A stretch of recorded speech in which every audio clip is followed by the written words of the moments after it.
accidentally just made the best French toast of your life is how I probably should have started this video. I accidentally made a really good French toast recipe and I have no ratios. I was not measuring anything. I was literally just putting a bunch of stuff together and saying, I hope this works out. So I made this French toast. I only use brioche bread, so that's where I'm gonna tell you to start. I don't know. You can buy it at Aldi. It's really, really affordable and it makes a good amount. I still have some pieces of bread left over, so this is how much it made. I used 5 eggs. I used vanilla.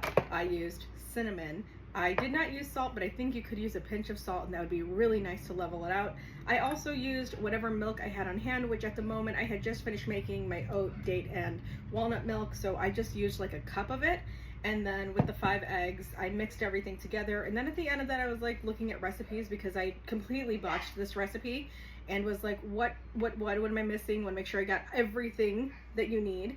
And somebody put in their recipe flour, and I remember trying one with flour recently, so I added a tablespoon of flour. I mixed everything together.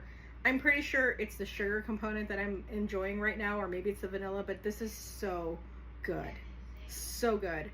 And I wish I would have paid attention to what I was doing. I really thought it was very watery, so maybe I would add like another egg or something and maybe a little bit more flour to make it a little bit more of a batter, because you can see that it's not like, you know, there's like very little like egg around it.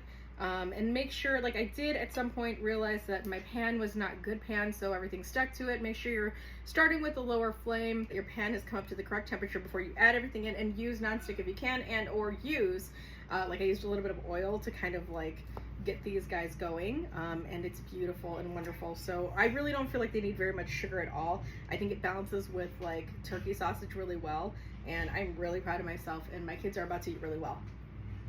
Oh yeah, and just because you make mistakes doesn't mean you can't make it good, because then I was like, you know what, if this doesn't turn out the way I wanted to, what I can do is just make them into little French toast sticks, throw them in the air fryer, and they're gonna be great. So no matter what you do, you can always fix it. You can always fix mistakes, like a lot of them. Some you can't go back.